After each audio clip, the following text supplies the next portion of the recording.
तो आरक्षण से जितने भी लोगों को दिक्कत थी, जितने भी लोगों को प्रॉब्लम थी आरक्षण से कि एसटी एससी और ओबीसी को आरक्षण दिया जा रहा है, जनरल वर्ग की कैटेगरी को आरक्षण नहीं दिया जा रहा है, सुप्रीम कोर्ट ने इस चीज को ही खत्म कर दिया है। अब सब कोई एक जैसा हो गया है, एसटी एससी ओबीसी और जनरल वर्ग के लोग सबको एक जैसा सुप्रीम कोर्ट ने कर दिया। हालांकि सुप्रीम कोर्ट के समक्ष एसटी एससी और ओबीसी के आरक्षण को और ज्यादा बढ़ाने की डिमांड की गई थी, लेकिन उसको भी सुप्रीम कोर्ट ने खारिज कर दिया और जो सब लोग हैं सबको एक कैटेगरी में समान रूप से देखते हुए इस जजमेंट को दिया गया है।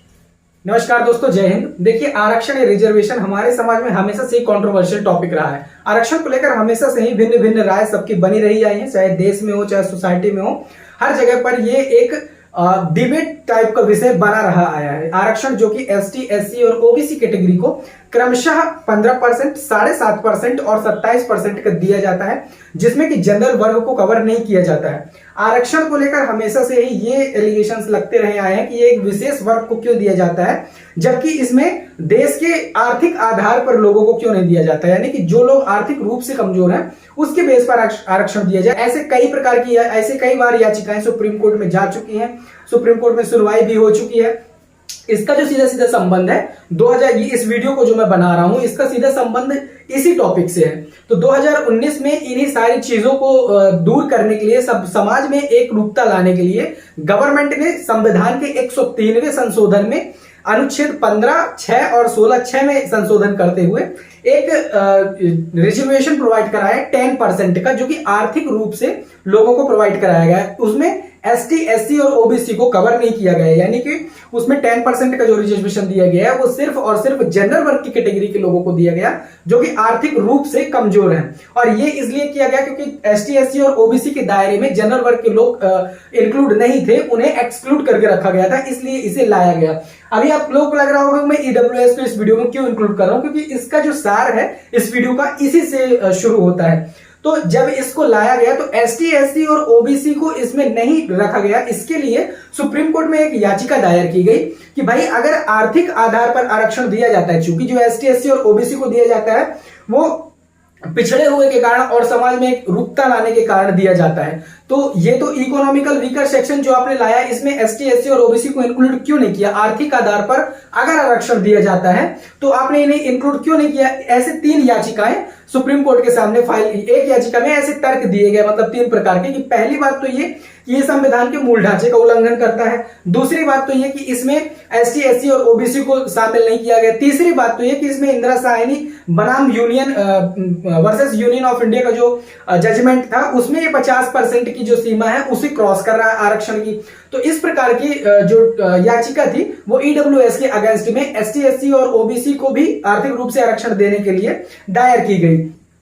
इसमें याचिकाकर्ताओं ने जो तर्क दिए उसमें पहला तर्क ये था कि ये संविधान के मूल ढांचे का जो है उल्लंघन करता है। दूसरी बात ये है कि इसमें 1992 में सुप्रीम कोर्ट ने एक जजमेंट दिया था इंदिरा साहनी वर्सेस भारत संघ के मामले में, जिसमें ये कहा गया था स्पष्ट तौर पर कि पिछड़े वर्ग का निर्धारण केवल आर्थिक कसौटी के संदर्भ पर नहीं किया जा सकता है। मतलब आप ये नहीं कह सकते कि कोई आदमी आर्थिक रूप से कमजोर है तो वो पिछड़ा हुआ है, तो सिर्फ आर्थिक कसौटी पर इस पिछड़े वर्ग का निर्धारण नहीं किया जा सकता। और तीसरा चीज ये था कि याचिकाकर्ताओं का एक मुख्य तर्क ये भी था कि भाई एसटी एससी के आरक्षण में 50% की जो सीमा है वो उसका उल्लंघन करता है, यानी कि 10, जो सुप्रीम कोर्ट ने पहले भी कहा है कि हम 50% से ज्यादा का आरक्षण रिजर्वेशन इंप्लीमेंट नहीं कर सकते, तो 10% और इंक्लूड इसमें हो रहा है, तो ये तो सीधा सीधा इसका उल्लंघन कर रहा है, क्योंकि एसटी एससी और ओबीसी को 15, 7.5 और 27% का रिजर्वेशन पहले ही मिल चुका है, इसलिए ये इस प्रकार की याचिका दायर की गई थी। अब इस पर जो गवर्नमेंट ने तर्क दिया था, सरकार ने अपना तर्क दिया था, वो भी तगड़ा तर्क था। यहां पर गवर्नमेंट ने ये दिया कि इस संदर्भ में केंद्र सरकार ने कहा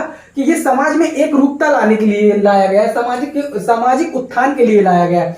यहाँ पर एक विशेष वर्ग को लाभ नहीं दिया जाता था, तो उनको लाने के लिए, और लोगों में ये चीज ना आए कि भाई एक वर्ग को दिया जा रहा है हम लोगों को नहीं दिया जा रहा, जो कि पहले भी होता था।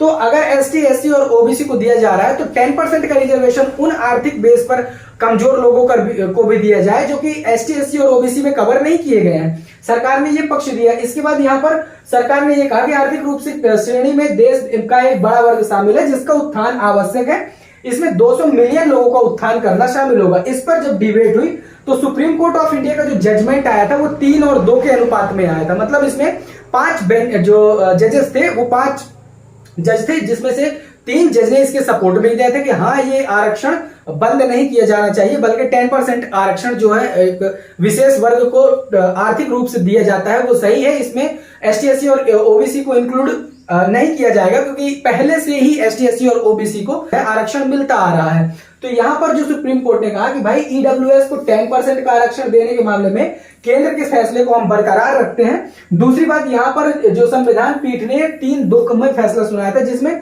5 जजेस थे। पहले थे जस्टिस दिनेश महेश्वरी, दूसरे थे जस्टिस बेला एम त्रिवेदी और तीसरे थे जस्टिस जेबी पारदीवाला, चौथे थे जस्टिस यूयू ललित और 5वें थे जस्टिस भट्ट। तो इन्होंने जो फैसला सुनाया तो उनमें तीन लोग जो थे एक राय में थे कि इसे बरकरार रखा जाए, जैसा केंद्र सरकार ने इंप्लीमेंट किया है ये ठीक है। इसमें समाज में एक रूपता आएगी, लोगों के मन में ये धारणाएं नहीं रहेंगी कि भाई किसी को मिल रहा है किसी को नहीं मिल रहा है। और दूसरी बात ये है कि एक जो गरीब लोग हैं, जो आर्थिक रूप से पिछड़े हुए लोग हैं, उनको 10% का रिजर्वेशन से बेनिफिट मिल जाएगा। इस पर 2 जस्टिस हैं, उन्होंने अपना अलग से मत रखा था, जिसमें जस्टिस यूयू ललित और जस्टिस भट्ट का जो था, जस्टिस यूयू ललित और जस्टिस रविंद्र भट्ट का वो अलग उनकी राय थी। उनका राय यह था कि यह संविधान के मूल ढांचे का उल्लंघन करता है, ऐसे आरक्षण की सीमा पार करना संविधान के आधारभूत ढांचे के खिलाफ है। जस्टिस भट्ट ने कहा कि आरक्षण देना कोई गलत नहीं है, लेकिन ईडब्ल्यूएस आरक्षण में एसटी एससी और ओबीसी के लोगों को आरक्षण मिलना चाहिए। यानी कि अगर आप, इनका कहना यह था जस्टिस रविंद्र भट्ट का, कि अगर आप इकोनॉमिकल वीकर के बेस पर दे रहे हो कि अगर कोई आर्थिक रूप से कमजोर है तो आर्थिक रूप की कैटेगरी में एसटी एससी और ओबीसी को भी लाया जाए, क्योंकि एसटी एससी और ओबीसी सिर्फ आर्थिक रूप से आरक्षण नहीं पा रहे, वो पिछड़े के कारण आरक्षण पा रहे हैं। तो उनको जो अगर आर्थिक रूप से गवर्नमेंट ने बनाया है कि आर्थिक रूप से कमजोर लोगों को बेनिफिट मिलेगा, तो इस 10% में इन्हें भी कवर किया जाए, एसटी एससी और ओबीसी को। इस पर चीफ जस्टिस यूयू ललित ने भी जस्टिस रविंद्र भट्ट के साथ अपनी राय रखी, कहा कि मैं उनके साथ हूं, यानी कि हमें ईडब्ल्यूएस कोटे में एसटी एससी और ओबीसी को रखना चाहिए अगर गवर्नमेंट आर्थिक रूप से रिजर्वेशन की व्यवस्था कर रही है तो ये जजमेंट आया था। इस पर जो एसटी एससी और ओबीसी को, इस वीडियो को बनाने का मेन मोटो था, कई सारे लोग मेरे से ये क्वेश्चन करते हैं, बहुत सारे लोगों का ये क्वेश्चन आता है क्या हम ईडब्ल्यूएस के लिए अप्लाई कर सकते हैं। तो भाई एसटी एससी और ओबीसी के हो तो कास्ट सर्टिफिकेट के बेस पर आपको जो रिजर्वेशन मिलता है, इसके बाद आपको ये रिजर्वेशन नहीं मिलेगा। ये सिर्फ 10% का रिजर्वेशन जनरल वर्ग की कैटेगरी के लिए सुप्रीम कोर्ट ऑफ इंडिया के 3-2 के जजमेंट में जो आया है, तो इसके लिए जो डिमांड की गई थी कि भाई इसमें इंक्लूड किया जाए, उस याचिका पर ये जजमेंट आया हुआ था। ये जजमेंट 2022 का जजमेंट है। तो मोटा मोटा मेन तौर पर यहां पर ये कहा जा सकता है, वीडियो की समरी अगर मैं बात करूं, कि जैसे ईडब्ल्यूएस के लिए 10% का रिजर्वेशन बनाया गया है वो सिर्फ जनरल वर्ग की कैटेगरी के लिए है, और एसटी एससी और ओबीसी को जैसा आरक्षण मिलता आ रहा है यथावत वैसा ही मिलेगा, इनको ईडब्ल्यूएस में कवर नहीं किया जाएगा। अभी एक वीडियो मैंने और बनाया हुआ था जिस पर मैंने ये बताया था कि ईडब्ल्यूएस पर भी लोगों के कई सारे कॉन्फ्लिक्ट्स है, कई सारे डाउट्स है। जैसे कि लोग क्या करते हैं कि ईडब्ल्यूएस में ये समझते हैं कि टोटल वैकेंसीज में से हमको 10% का रिजर्वेशन मिलेगा, जबकि ऐसा नहीं है। जितनी भी वैकेंसीज आएंगी उसमें से एसटी एससी और ओबीसी को निकलने के बाद जो अनारक्षित पद बचेंगे उसमें 10% का रिजर्वेशन मिलेगा। इसमें एमपी हाई कोर्ट का एक जजमेंट भी मैंने डिस्कस किया है। वीडियो को अगर आपने वॉच नहीं किया तो डिस्क्रिप्शन में लिंक है और चैनल पे जाकर भी आप उसे देख सकते हैं। आई होप आपको ये वीडियो पसंद आया होगा। अगर आपको वीडियो पसंद आया हो लाइक करें, दोस्तों के साथ शेयर करें, चैनल पर नए सब्सक्राइब करें। मन में कोई डाउट हो तो कमेंट सेक्शन में पूछें। मिलेंगे नेक्स्ट वीडियो में, तब तक के लिए जय हिंद।